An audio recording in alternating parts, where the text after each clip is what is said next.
quiero centrar de todas maneras esa gratitud, desde luego, en Charo y en quienes estáis trabajando continuamente con ella, Águeda, Alicia, Ana antes, porque es impresionante lo que está rindiendo esta cátedra con muy poca gente y con muy poco tiempo, porque todo el mundo da clases además, etc.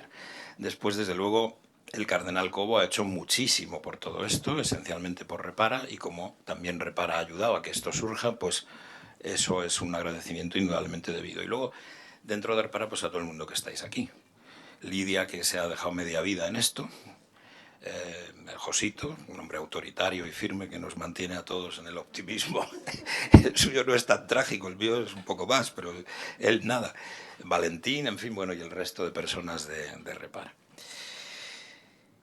Bueno, vamos a ver si viene la abstracción por un momento, además, y no solo va a ser voz de víctimas, en este caso, voz de pensadores. Lo que voy a hacer es más bien comentar una serie de textos que son importantes, creo yo, para diversos aspectos de nuestro trabajo, en la espera de que puedan algunos servir. Yo, de hecho, he titulado esta intervención, que espero que sea breve, porque no la tengo escrita ni quiero leer nada más que esas citas, ¿no? La desdicha, el dolor, el consuelo. Algunas aportaciones de la filosofía al mal de los abusos espirituales. Voy a empezar por una cosa que creo importante porque fue parte de mi aportación. Bueno, trabajábamos bastante allí. En la comisión, estuve entre los asesores de la comisión del Defensor del Pueblo, cuando se hizo aquel famoso informe hace ya un par de años, ¿no? Creo que hay que defender la diferencia del abuso espiritual respecto del abuso de conciencia. Abuso sexual, abuso de poder, abuso de conciencia, abuso espiritual. Por algo que me ha pisado nuestro obispo, y es que, en definitiva, el abuso espiritual es la ocupación del lugar de Dios por una persona. Es decir, es que la mediación se pierde, y entonces, en vez de ser Dios lo único absoluto, resulta que es mi director, directora, acompañante, padre, pero no director ni directora, pero en fin, mi director o directora espiritual, o la fundadora o el fundador del grupo, tal, quien se convierte en el Espíritu Santo, para decirlo en términos teológicos. No puede convertirse ni en Cristo ni en Dios Padre, pero en el Espíritu Santo sí. Con recursos de tipo pseudomístico, que también ha mencionado el obispo. Pero eso es un tipo de abuso absolutamente peculiar.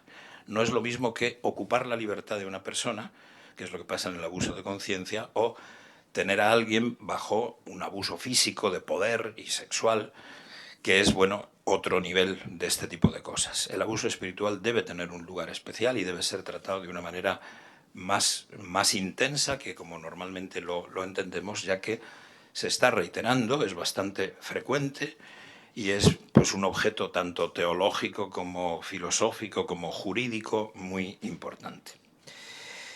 De hecho, ha sido la historia de Repara, como ha dicho Lidia, quien nos ha enseñado muchísimo. Hemos pasado de la pederastia al abuso sexual de gentes que nadie clasificaba como vulnerables.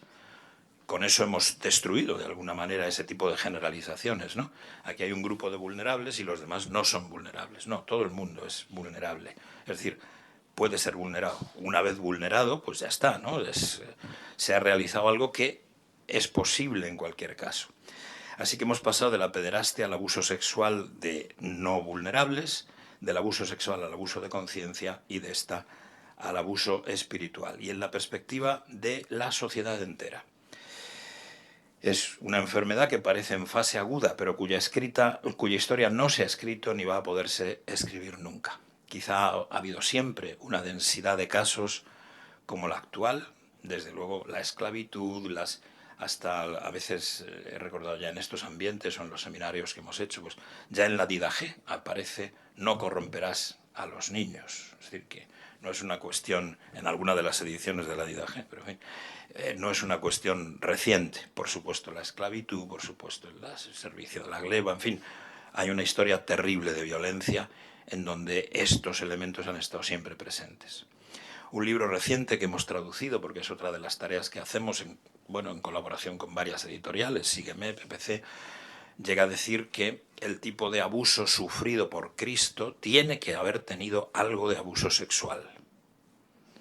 es algo a lo que no se atiende habitualmente, pero seguramente es así, y además es un exegeta quien lo fundamenta en textos, en resonancias del Antiguo, del Primer Testamento, a propósito de la redacción de la Pasión de Cristo. Bueno, estamos, primero de todo, quiero recordar, en algunas circunstancias especialmente interesantes.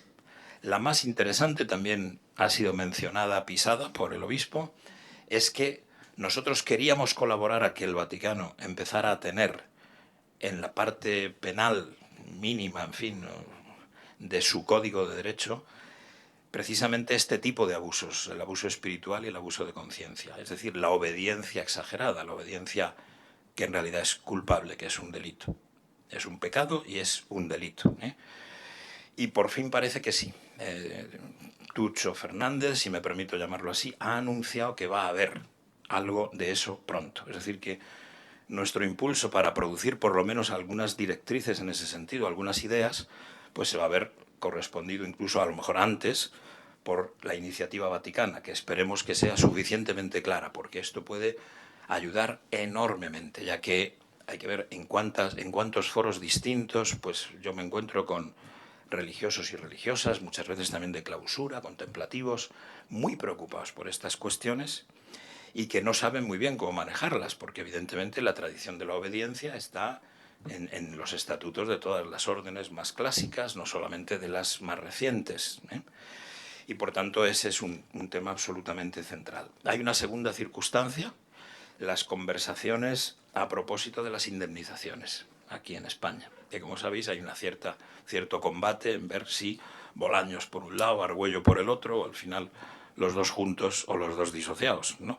Bueno, ese debate es interesante y por fin nos va a poner en la vía de tener de alguna manera objetivado qué se puede hacer, porque recuerdo que desde el principio, cuando empezamos esto hace 6 años ya casi, fue muy interesante ver que cuando cuando se paga, hay víctimas que lo sienten como un extraordinario beneficio. Esto de rascarse el bolsillo en serio es corresponder a algo que ni siquiera es una indemnización jurídicamente debida muchas veces, puesto que es la conciencia, la certeza moral de que hubo un abuso que no fue condenado en su momento, además el victimario puede estar muerto y sin embargo se hace un esfuerzo por lo menos pagar los tratamientos, cosas de este orden. De manera que es una circunstancia también muy favorable. Y una tercera circunstancia, muchísimo más circunstancial, precisamente, es el hecho de que tenemos una película llamada Los Domingos, en que por primera vez desde hace yo no sé cuánto tiempo, alguien ajeno al catolicismo presenta un convento de clausura sin abusos.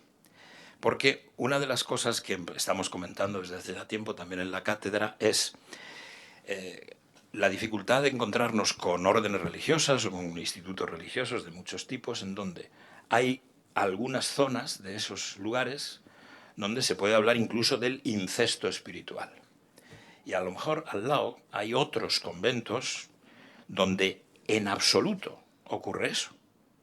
Y claro, ¿qué podemos hacer en una cátedra los investigadores sobre el abuso espiritual en Repara, que no es una institución que persiga, sino una institución que quiere curar, que quiere reparar en la medida de lo posible? Pues muchas veces yo he propuesto siempre, habría que ver lo que se hace bien, cómo se puede trasladar a donde se hace mal. Porque puede ser, pues eso, una orden que tenga una muy larga trayectoria. Estoy pensando en algunas muy concretas en cuyos conventos yo he estado. Y hay conventos maravillosos y conventos echados a perder. Entonces, claro, pues sí, nuestra opinión puede ser la que sea, pero de hecho es la de esos conventos en plena salud, la estructura, el modo de entender la obediencia que debería trasladarse a otros. Bueno, estas son algunas pequeñas cosas, pero es verdad que todo ayuda también ver que ciertamente se puede presentar lo que es, puede uno estar o no de acuerdo con que debe haber conventos de clausura contemplativos, que contemptus mundi, o no es eso, es otra cosa lo que realmente ocurre ahí, pero al menos que pueda haber también presentaciones donde uno ve que no todo tiene por qué estar viciado.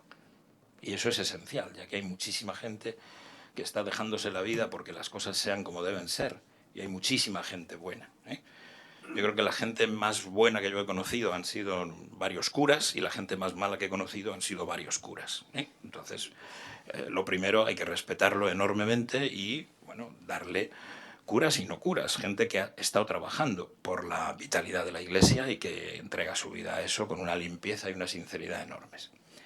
Cosas que seguimos manteniendo en estos grupos, porque ya comprenderéis que si la diócesis de Madrid estuviera mal dirigida o hubiera cosas no transparentes en todo esto que estamos haciendo, todos nos habríamos ido. Y además nos habríamos ido quizá con escándalo, ¿eh? A ver, que venga un periodista que le voy a contar, porque después de varios años de estar trabajando aquí resulta que, cosas que pasan siempre, ¿no? Una persona que parecía nuestro aliado en realidad es nuestro adversario. Y entonces nosotros no podemos estar jugando a dos barajas. Estas son cosas que o se hacen con toda el alma y con todo el cuerpo y con todo el servicio de horas o no se hacen, ¿eh?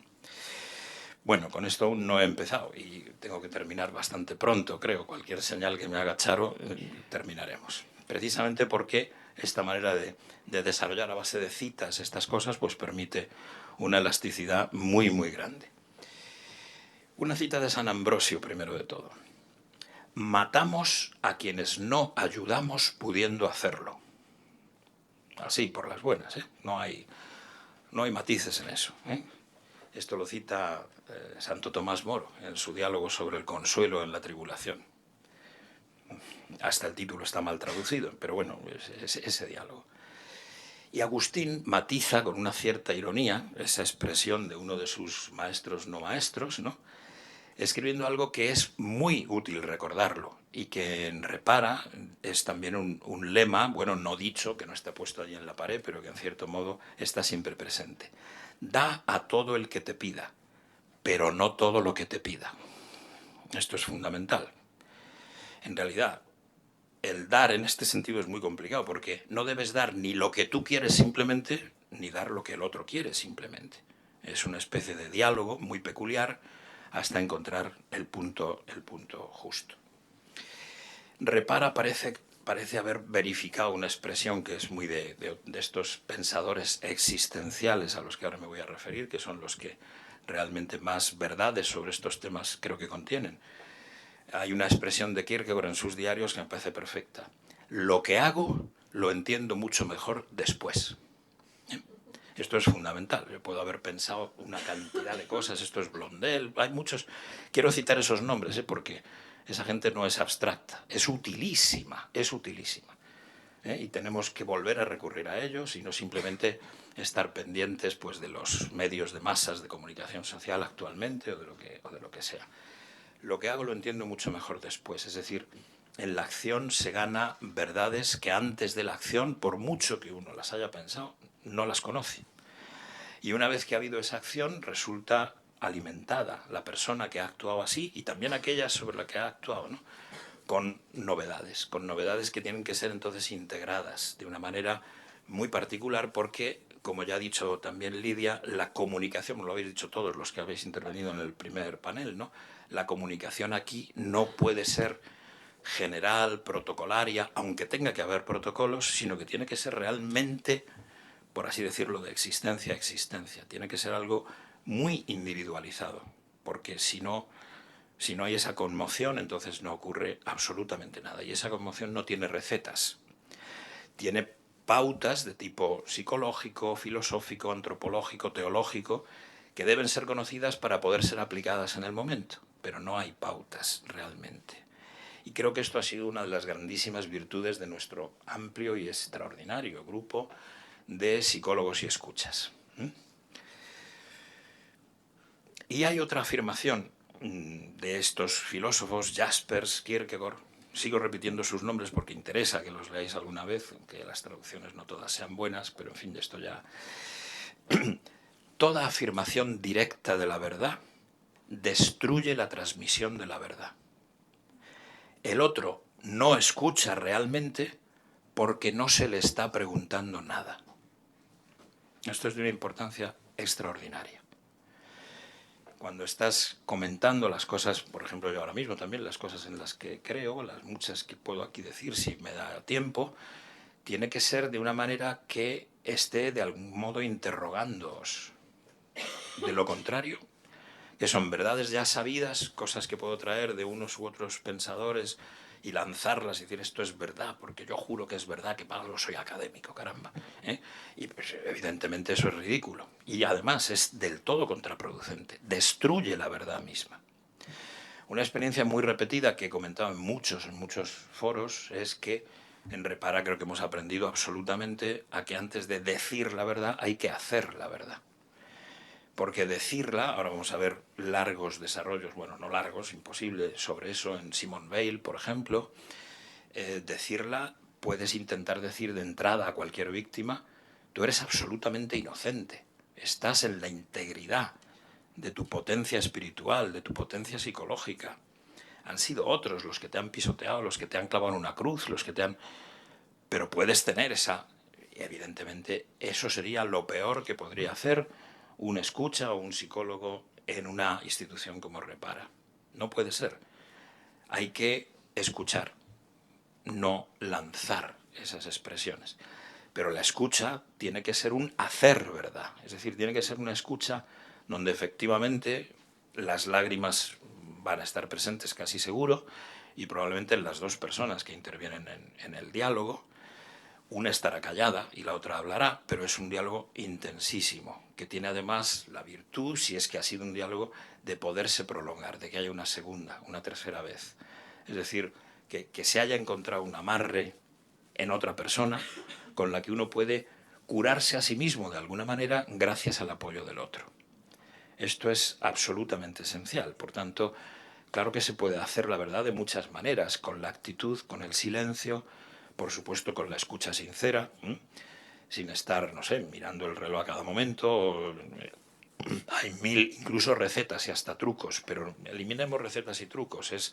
Uno está ahí si quiere estar ahí porque sabe que es su deber y además un servicio a la gente de nuestra sociedad o de nuestra iglesia que es esencial, que tiene que haber un rostro de la verdad que uno se atreva a representar, ya es mucho atreverse, pero que se atreva a hacerlo, y que se arriesgue personalmente en eso. De modo que repito, esta estupenda cita es de Jaspers, pero comentando a Kierkegaard, ¿no? Toda afirmación directa de la verdad destruye la transmisión de la verdad. El otro no escucha en ese caso realmente porque no se le está preguntando nada. Se está haciendo ya un tipo de abuso de conciencia. Si encima se habla en nombre de la divinidad, pues está al borde de pasar los límites del abuso espiritual propiamente dicho. He contado montones de veces, pues está en un libro que ha sido publicado hace un par de años, 3 años quizá, de cómo una religiosa que entra en un convento y su maestra de novicios, bueno, de novicia, porque era ella sola, la novicia que entraba, su maestra le empieza diciendo, yo soy santa. Ahí empieza la historia de la formación. Eso está publicado, es decir, que ante eso, es decir, esto sí que es una transmisión directa, una comunicación directa destructiva. No solo no te han preguntado nada, sino que ya te han dicho todo, ¿eh? Y tú deberías justamente decir, me lo has dicho todo, me voy, ¿no? Que sería la respuesta natural, pero la gente se somete diciendo no, por algo que vamos a ver ahora enseguida y que es sumamente interesante. Hay al menos 2 textos de Simone Weil que os recomiendo mucho. Uno no está bien traducido, esta es una manía que yo tenía de todos mis alumnos, ¿verdad? Me voy a comprar no sé qué, espérate, porque está mal traducido. Bueno, uno lo han traducido como echar raíces, pero en realidad es el arraigo, el estar arraigado. En este texto, que se lo encargó incluso de Gaulle a Simone Weil, pensando en cómo debería ser una sociedad después de la Segunda Guerra Mundial, si la guerra puede traer algo de mejoría, pues cómo diseñamos esa mejoría, si no toda esta matanza, todo este sufrimiento en el que ella misma murió, pues ¿de qué va a servir? Y ese texto empieza con las necesidades del alma.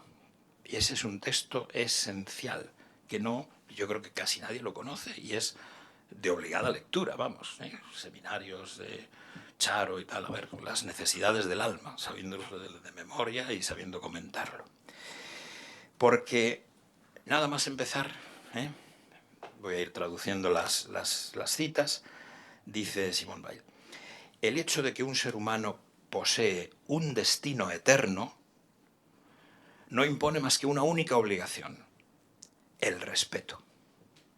Ya esto sería algo como para ser inscrito en la puerta, ¿no? Nuestra conversación sin celo, no, y también esta otra cita, en los refectorios, en tal, en cual, ¿no? El respeto. Un ser humano posee un destino eterno. Quien no cree eso no tiene nada que ver con el cristianismo.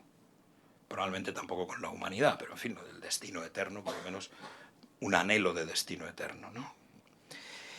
Y la obligación no queda cumplida más que si el respeto se expresa efectivamente, de manera real, no ficticia. Y no puede expresarse más que por el intermediario de las necesidades terrenales del hombre. Oh, es que te respeto una barbaridad, ¿eh? Bueno, este respeto consiste en que te doy unos latigazos, en fin, porque estás en una situación de indigencia absoluta y yo soy tu maestro, tu maestra espiritual, No, no, no, no. Esto es lo perfecto de Simone Weil. El respeto solo puede expresarse de manera real y no ficticia por el intermediario de las necesidades terrenales del hombre. Así, es una obligación eterna respecto de otro ser humano no dejarlo sufrir hambre cuando hay la posibilidad de socorrerlo. Y esta obligación, que es la más evidente, qué necesidad terrenal más evidente que cubrir el hambre, debe servir de modelo para hacer la lista de los deberes eternos respecto de todo ser humano, como el hambre. Las cosas que te pueden matar y que tú puedes consolar, pero que no puedes consolar diciendo que Dios te ampare, en fin, no, sino dando pan, gastando tu tiempo y sirviendo. Bueno, y entonces, ¿cómo establecer la lista de las necesidades del alma? Pues en analogía con las necesidades terrenales, como siempre pensando en el hambre. Esa es la analogía. ¿Qué necesita para no morir de hambre el ser humano en su alma? Porque a lo mejor ya está alimentado, pero ¿qué? ¿Qué ocurre con él en su alma? Y la primera necesidad, vais a ver que es que la segunda es la obediencia. Cosa que Simone Weil, que es una izquierdista que se pasa ya prácticamente al anarquismo, la obediencia, pero ¿qué dice esta mujer?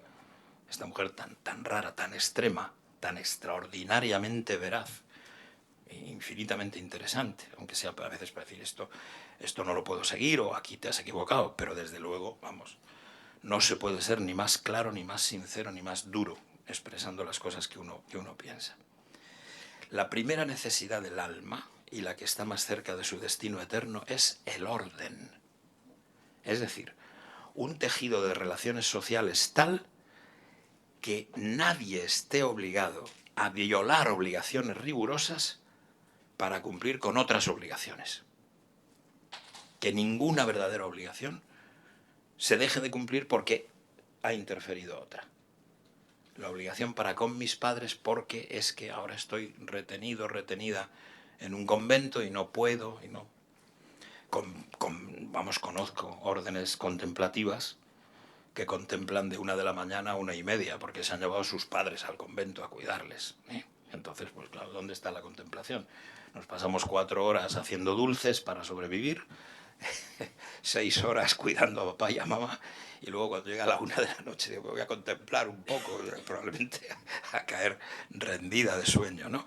Pero eso, naturalmente, el orden que pueda cumplir con todas las obligaciones sin que ya esté la sociedad hecha de tal manera que para cumplir unas tenga que incumplir otras. Esa sería la primera necesidad del alma. La segunda, me he equivocado, la tercera es la obediencia, la segunda es la libertad, por supuesto. Y de esto ya en el primer congreso que hicimos tuve amplia ocasión de decir, no la hemos defendido, no hay una propaganda de la libertad y la Iglesia no la ha hecho. Vamos a ver, no la ha hecho de ninguna manera. Hoy la ha hecho este obispo auxiliar que tengo aquí delante, pero no es lo frecuente. La libertad, después verás la responsabilidad. Cada persona tiene su alma y su vida en sus manos, su cuerpo, su alma, su vida, su existencia. Y esto no se aprende ni en los colegios ni en ningún lado, ni en los púlpitos. Ya no son púlpitos, pero son ambones o son lo que sea, pero esto es absolutamente fundamental y nuestra sociedad no está por ello. Quiero fórmulas, quiero, por favor, que se me diga lo que debo hacer. Ayer ha surgido una noticia que era de esperar, dada la condición de la inteligencia artificial. Pues te aconseja el suicidio. Si se lo pides, oye, ¿y esto de suicidarse qué tal va? Va, estupendo, mira, aquí tienes. Y encima te da las fórmulas para que te suicides de la manera más efectiva, las que ya se ha comprobado, aunque el suicida no pueda contárnoslo, que ha sido poco sufrimiento, que no es tirarse al tren, que hay que ver, sino a lo mejor tomarse unas gotas de cianuro, en fin, que igual es mucho más suave tirarse al tren, la verdad. No se lo recomendaría a nadie, ¿no? Aunque quiera acabar su vida rápidamente. Bueno, pues eso es fundamental, la defensa de la libertad. Tú estás, no es que estés solo, es que para poder estar con alguien más, tienes que ser plenamente libre. Tienes que dirigirte a ti mismo. Oiga, que no sé. Bueno, pues pregunta. Y si estás en una situación desesperada, eso lo dice también Tomás Moro, ¿no? Llegará un momento en que Dios te mandará a alguien que te ayude, y si no te ayudará Él mismo, en el silencio de tu desesperación, te ayudará con algo. Ahí dice Tomás Moro algo maravilloso, porque el primer consuelo es que le pidas consolarte a Dios. Bueno, es un inicio de libertad, que digas, bueno, aquí, ¿qué hago yo? Viene la tentación de ceder, la tentación de hacer lo que ha hecho mi padre, lo que se me dice en mi orden, lo que tal. Espérate, tú eres libre y tu vida está en tus manos, quieras o no quieras. Y entonces a ver qué decides desde ti mismo. Pero la tercera es la obediencia. Y dice Simón, como hay hambre de obediencia, a las gentes se les da en cambio la esclavitud. No puedo decirlo mejor. ¿Qué hambre hay de obediencia? Pues voy a comentarlo de manera un poco más fuera del texto. Obedecer a lo real, obedecer a la verdad, obedecer a quienes realmente saben, que son justos los que no están todo el día diciendo que saben, obedecer lo que sea profundo en la vida. Y Simone Weil da una fórmula magnífica para tantos problemas de falsas obediencias. Obedecer a quien a su vez está obedeciendo.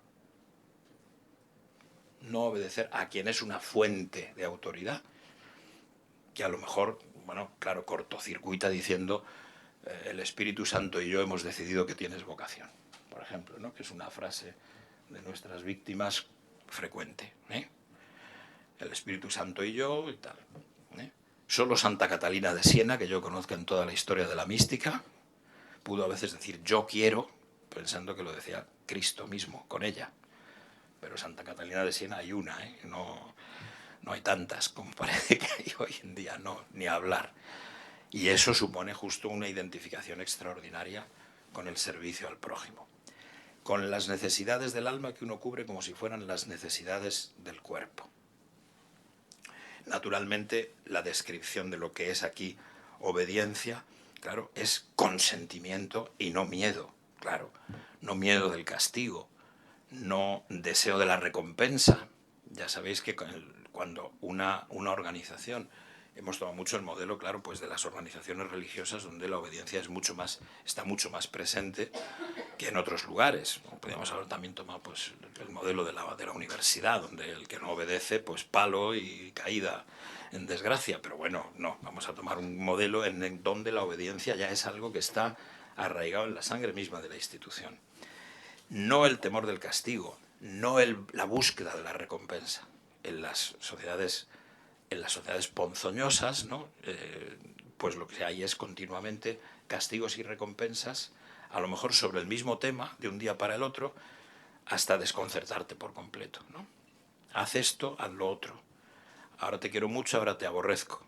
Esto que has hecho, ¿lo has hecho mal? No, en realidad lo has hecho perfectamente, te pueden decir al día siguiente, ¿no? Sociedades tóxicas, ¿no? Que la sumisión nunca sea servilismo. Esto es bien difícil. Estamos viendo casos extraordinarios, incluso en la política y en la gran política, de un servilismo absolutamente descomunal, enloquecido, ¿no? Y sobre todo esto que os decía, que se conozca que los que mandan están obedeciendo por su parte. Y por supuesto que toda la jerarquía de ese tipo de obediencia está orientada hacia un final cuyo valor todo el mundo siente. No solo reconoce, sino que realmente siente. El que no puede obedecer porque no tiene ni verdades, ni, no sé, ni modelos, ni ese tiene un hambre que puede ser reemplazada por la esclavitud. Ya que hay ese hambre evidente, pues entonces te convierto en un yihadista valeroso, por ejemplo. Bueno, nada mejor. Tener un hogar muy caliente, bueno, tan caliente que aquello arde como el infierno, ¿no? Pero ahí estás con una cantidad de reglas que puedes seguir, por fin ya sé lo que debo comer, a qué hora y de qué manera, a quién tengo que matar y a quién no, en fin, bueno, una cantidad de cosas tremenda, ¿no? Claro, pues no, de ninguna manera. Por eso dice también Simone Weil, el que está a la cabeza de algo tiene que ser un símbolo, no un jefe. Es decir, tiene que representar la verdad que se trata de vivir en ese tipo de organización, pero no ser un jefe, un símbolo de algo que lo supera enormemente. La lista sigue con necesidades del alma que todos podríamos reconocer así de antemano, pero de nuevo tienen que ser encarnadas, lo contrario no sirve, claro. O sea, hemos dicho orden, libertad, obediencia. Por tanto, la falsa obediencia, el servilismo, es uno de las muertes más evidentes del alma, es como un cáncer, vamos. Y luego la lista sigue, responsabilidad, igualdad,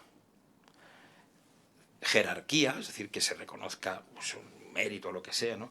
Honor, castigo, Simone Weil también lo incluye, libertad de opinión, seguridad y riesgo, tiene que haber, y así más cosas, hasta decir, bueno, todo esto culmina en la mayor de las necesidades, que es la verdad. Y naturalmente, pues la verdad es dificilísima de conseguir, de vivir, de comunicar, pero de eso se trata, de hacer verdad, de hacer verdad. Bueno, el segundo capítulo, no tengo ni idea de hasta qué hora puedo hablar, o sea que de verdad me paráis, ya está, pero esto es solo una introducción a cosas mucho más técnicas que se van a desarrollar después, ¿no? El segundo capítulo que conviene absolutamente leer de Simone Weil, aunque tiene una zona teológica tan profunda, tan incomprensible, como ha dicho Lidia, que soy yo, de una manera absolutamente mendaz, como veis, pero bueno, es un momento de delirio que ha tenido Lidia, no suele decir mentiras, pero ¿qué ha dicho uno? Bueno, se ha referido a mis libros, eso ya es otra cosa. Es el texto sobre el amor a Dios y la desdicha.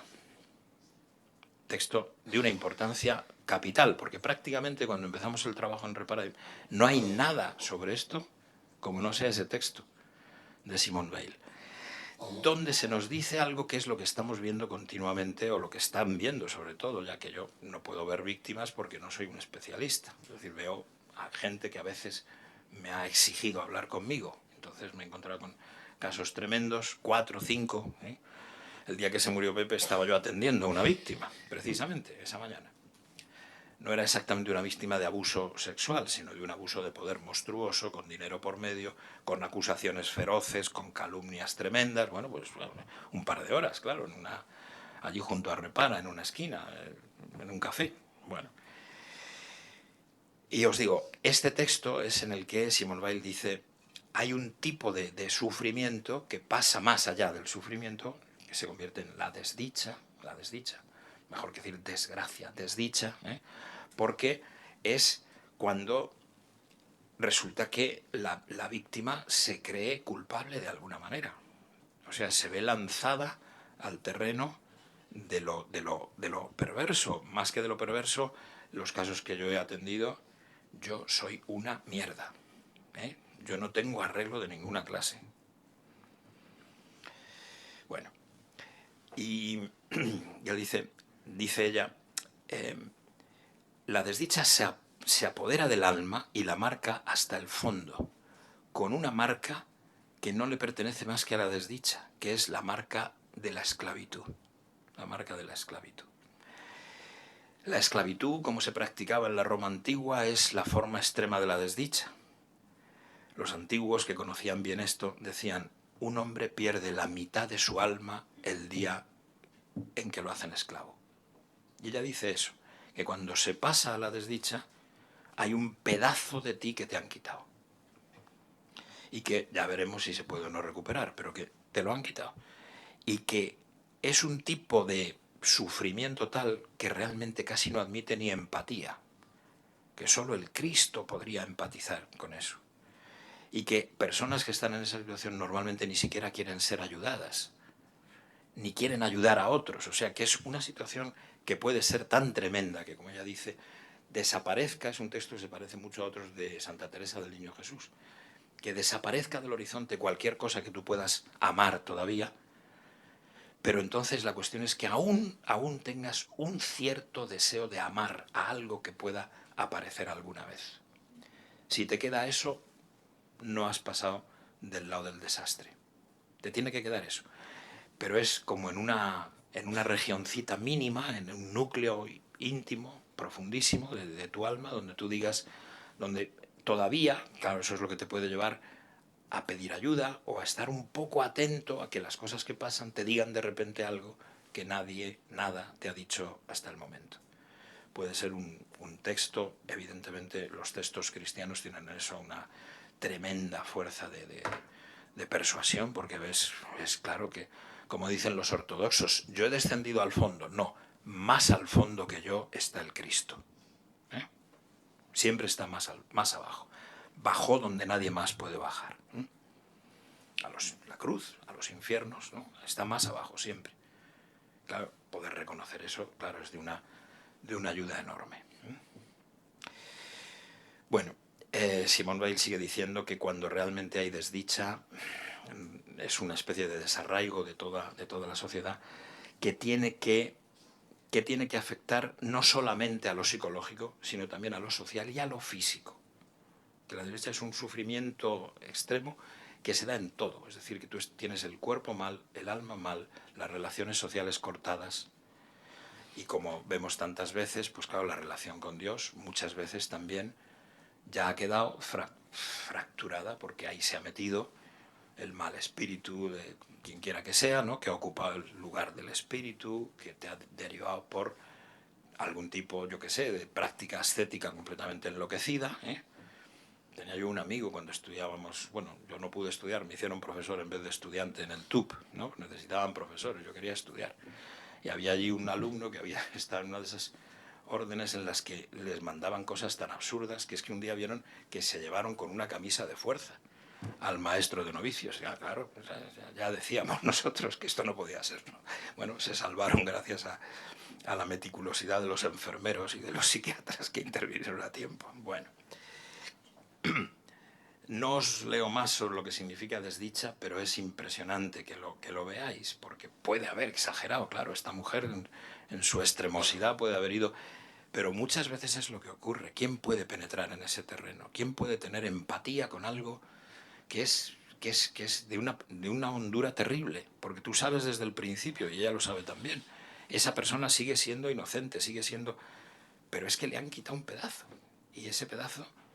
¿se podrá reponer de alguna manera? Bueno, se podrán reponer vínculos sociales, vínculos religiosos, un poco aprecio de ti mismo, víctimas que por fin se presentan en una reunión de repara, o por fin vuelven a hacer fotos, o por fin vuelven a cantar y a mandar, no van ellas mismas, pero mandan igual una grabación.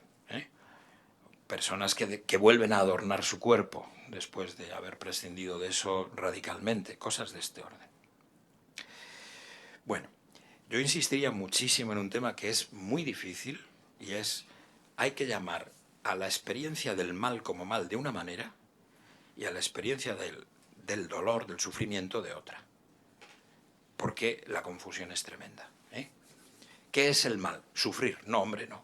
El mal es hacer el mal. Eso es lo que es el mal. Sufrir no. Ni el Cristo, ni Sócrates, ni las víctimas, ni no. Sufrir es terrible, es daño, es daño. Por eso es una distinción puramente de palabras, ¿eh? Ahora ha escrito un libro sobre esto un amigo mío y se lo vamos a publicar y seguro que no me respeta la distinción para nada, ¿no? El Agustín. Pero yo digo, vamos a ver, el dolor es la experiencia del mal como mal. Y lo que tiene eso de peculiar es que cuando estás haciendo el mal no te duele. Al contrario, muchas veces pues, estás haciendo el mal, estás disfrutando de hacer el mal, si no, no lo harías. Hay filósofos que han dicho, estás haciendo el mal porque crees que es lo mejor que puedes hacer. Bueno, pero estás haciéndolo, claro, con gusto. Es algo que como no entendemos mucha gente, nos cuesta muchísimo pasar al capítulo al que tenemos también que pasar, que es el cuidado de los abusadores. Porque claro, el deseo de dominar a otro, de esclavizar a otro, yo, mira, alguna virtud tengo que tener, ¿no? Pues una es que os juro que yo ese deseo no lo tengo, de ninguna manera. ¿Eh? Y mira que para un profesor es siempre un problema, porque tiene muchísima gente, puede influir en ella. Yo siempre he repetido, el tío que entra en una clase a hacer alumnos, ese a la cárcel. ¿Eh? A la cárcel, no hay más. A coquetear con la verdad, para resultar coqueto uno mismo, ¿no? Eso es absolutamente horrendo. Pero puede pasar. Ahora, claro, yo lo que quiero es chupar un alma, una expresión mexicana que, como las brujas, ¿no? Chupar un alma y luego ya, de paso, el cuerpo y de paso, ¿no? Cierto novicio, también lo he contado muchas veces y aquí, que muchas veces en comillas no contaban las cosas a los superiores de sus pisos, sino a los profesores laicos. Entonces, pues uno que se fue de novicio a no sé qué monasterio, sí sé qué monasterio, pero se me ha olvidado, ¿eh? Y me dijo, bueno, es que claro, ya el maestro novicio un día, ya que lo compartimos todo, compartamos el cuerpo, y se me metió en el dormitorio. ¿Qué hice yo? Pues saltar las bardas del corral del convento. De hecho, el hombre apareció en Taiwán, es decir, que echó a correr desde el norte de España y no paró hasta llegar a los antípodas. Bueno, bien, es una manera, ¿no? Pero me contó tal cual eso. Ya que lo compartimos todo, el cuerpo es lo de menos, hombre, no faltaba más y tal. Bueno, cosas así. Bueno, justificaciones pseudomísticas y pseudo, pues claro, ¿cómo va a llegar la ternura de Dios si Dios no tiene manos a ti más que a través de mis manos? Bueno, eso ya lo sabéis, lo habéis oído de todas las maneras posibles y volverá a salir en el terrible juicio de Rupnik, que por fin va a verlo. Y veréis, bueno, los libros italianos que ya se han escrito sobre eso, es como, vamos, es para volverse no ya optimista trágico, sino yo que sé qué, o sea, algo terrible, terrible, absolutamente terrible, ¿no? Bueno, pues lo tendremos que ver. Así que es muy difícil experimentar el mal como mal, es algo muy difícil porque es la destrucción de uno mismo. No es el sufrimiento, es el nihilismo. Es que uno ya no tenga, es decir, el malo se destruye, como decían los antiguos. Si es que no es que haya infierno, es que simplemente se va a la nada, ya está. Es que no. En cambio, claro, sufrir, Simone Weil lo dice, la verdad es que esto ha sido dispuesto de tal manera que todo el sufrimiento que tendría que venir sobre el victimario carga sobre la víctima. Precisamente ese sufrimiento que uno diría que sufra el malvado, no, pues está sufriendo la víctima. Y ella añade, y cuanto más inocente es, más sufre. A ver quién entiende esto. Bueno, ella lo entiende desde su mística, mística de esclavos, ¿no? Se convirtió fundamentalmente viendo una procesión de pescadores que le parecieron esclavos en una playa de Portugal, ¿no? Es un momento central de su conversión. Por eso esa distinción es fundamental, es justo la raíz de todas las curaciones. Tú estás sufriendo pero no eres malo. Pero eso es algo que se tiene que llegar a reconocer y que no, de entrada, no se reconoce. Mientras que el verdadero dolor, pues en los personajes de Dostoyevsky pasa muchas veces, ¿no? En Crimen y Castigo hay aquel que quiere violar a la hermana de Raskolnikov y lo que hace es que no la viola y va y se suicida. Total, es lo mismo. Bueno, pues eso es la experiencia del dolor como, la experiencia del mal como mal, no la experiencia del sufrimiento, de la. Bueno, y a ver, supongo que finalmente tenemos muchas cosas también en Miguel de Unamuno importantísimas. Bueno, que deberíamos leer más. Vengo de un congreso en que se ha hablado de la esperanza sin mencionar a Unamuno. Hombre, hay cosas que ya claman al cielo. Vamos, eso no se puede hacer de ninguna manera, ¿no?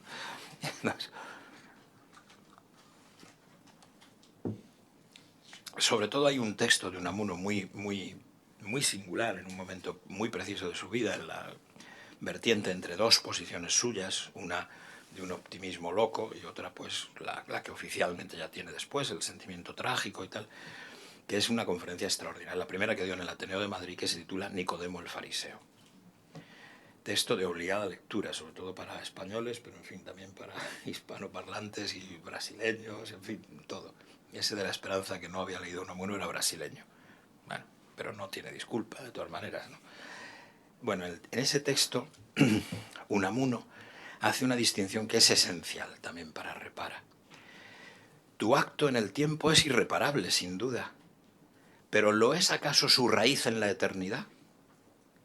O sea, lo que haces no eres lo que eres, no es lo que eres, no del todo. De lo contrario, ¿qué vamos a hacer? Todos hemos cometido crueldades increíbles. Estamos aquí tan tranquilos, pero vamos, nuestra conciencia de ser más malos que Caín, yo creo que deberíamos revivirla un poco, ¿eh? Todos hemos ayudado a otros a desesperar, todos hemos traicionado, todos hemos sido mentirosos, todos hemos... ¿Es así? Bueno, el que eso sea así no puede hacer que no queramos ayudar a los demás o que no queramos descender tampoco al fondo de nosotros mismos y decir, no me puede consolar nadie, es que yo ya... No. No es verdad que uno sea lo que sus actos son. Hay una diferencia. Y sin esa diferencia no podríamos ni ayudar a los abusadores, ni a veces tampoco consolar a quienes se han desesperado y se han lanzado pues por la vía, como me decía una de estas personas a las que atendí, pues las drogas blandas. O sea, yo qué sé, el alcohol, el hachís, el juego, lo que quiera que sea. No. Por tanto, él dice, es que no buscas, se lo dice al abusador, al pecador, ¿no? En general, no buscas bajo el que obra al que es. Y entonces hay una fórmula suya, mejor aún que las de algunas, Concepción Arenal y otras de ese momento, que actuaban sobre las cárceles y sobre la justicia en ellas. Aprende a odiar tanto al pecado cuanto a compadecer y amar al pecador, porque el odio al mal está en razón inversa con el odio a la gente del mal. Vamos a ver, esto es extraordinario, absolutamente extraordinario. Si de verdad te repugna el mal, entonces la pobre persona que ha caído en ello, pues tienes que intentar, o sea, te podrá dar asco, te podrá dar de todo, ¿eh? De todo. Es mucho más grave eso que si te encuentras con un desdichado, porque este hombre encima no es un desdichado, esos ejemplos que le ponían a Sócrates. Uy, el mal está fatal, fíjate cómo sufre el tirano ese de Macedonia, que primero mató a sus sobrinos, luego a sus primos, luego a sus padres, a sus hermanos. Qué manera de sufrir el tío, ¿eh? Sigue matando gente ahí. No, esto es completamente distinto. Esto es que tú digas, claro, el odio al mal está en razón inversa del odio a la gente del mal. Extraordinario, absolutamente extraordinario. Y por tanto también este consuelo que todos podemos tener. Sí, mis actos son irreparables, pero la raíz última de ellos es reparable y quizá nunca se expresó en mis actos del todo. Porque muchas veces también, claro, hacemos el mal con una cierta incomodidad. Por lo menos, si no del todo concomitante, pues muy pronto, ¿no? Dices, ¿cómo he podido hacer esto? ¿Quién soy yo? Bueno. ¿Crees acaso que la bondad, la íntima bondad, no es una luz más clara y penetrante que la razón? Es decir, que la íntima bondad pueda penetrar en el secreto, es decir, hay un secreto más abajo, hay un fondo casi sin fondo. En el fondo al final estará el Cristo, pero hay un fondo de la persona que no es lo que ésta simplemente ha hecho, es diferente. Con la mera razón, no sabéis que Unamuno se metía con ella de una manera un poco tonta, porque pues hay pensadores que lo tratan eso mucho mejor, pero bueno, se entiende muy bien lo que él quería decir. Con esta sí es poderosa puede el hombre, aunque sea malo, comprender y abarcar el mundo temporal. Hay malos que saben una barbaridad, ciertamente de cosas bastante estúpidas, porque si no, no podrían, o sea, no puede uno explicar Kierkegaard siendo un canalla del todo, porque es que las tripas se le revuelven a cada frase, digo yo, vamos. No hay una garantía, puede haber especialistas en Kierkegaard que sean malísimos, quizá los haya, pero es muy difícil. Ahora, en cambio, en matemáticas, así, a porrillo, o sea, no hay problema. O en griego, o en lo que sea, eso es facilísimo. los demonios saben que Dios existe, es decir, tienen demostraciones mucho más claras de la existencia de Dios que ninguna de estas que cada 2 por 3 intentan algunos científicos un poco ingenuos. Y se supone que de buena intención, aunque el resultado sea pésimo, porque las demostraciones suelen hacer más ateos que el silencio, pero bueno, en todo caso, pero sentir y ver el mundo eterno, llegar a la verdad de todo, no ya solo a su razón, eso les ha dado a lo que Unamuno llamaba la fe. Unamuno se pasó toda su vida pensando en Hebreos 11:1. La fe es la sustancia de lo que esperamos y la comprobación de las cosas que no vemos. La sustancia de lo que esperamos. No se puede esperar sin una especie de optimismo, de fe. Es decir, lo que yo quiero, esto es una cosa muy de otros pensadores, de Levinas, yo quiero lo imposible, vamos a ver, sí. Claro, quiero exactamente lo imposible. Y ese anhelo está en el centro del corazón de cada hombre. Porque las cosas que son fáciles de conseguir no hay problema, pero yo lo que quiero es lo que realmente es imposible. Oigo susurros. Yo tenía una abuela que le dabas una patada para que callara y decía, si son señicas, callaré. Lo cual te descubría la manera más terrible. Pues son señicas, sí, venga, cállate. En todo caso, bueno, prácticamente he dicho todo lo que quería decir. Hay una distinción, aparte de esta del el dolor y el sufrimiento, que es fundamental. Otra que es en la que yo insisto más en mis libros, el último, súper comprensible, que dice Enmienda de la Universidad y Filosofía. Aún no me ha llegado, se ha editado en México y no me han mandado, no ya dinero, sino tampoco el libro. Pero en fin, veo que hay una imagen suya en internet, el libro debe de existir. Bueno, que es la distinción entre problemas, enigmas y misterios. Y que eso es absolutamente fundamental y que nadie la hace. Es posible que tampoco en las facultades de educación, de pedagogía.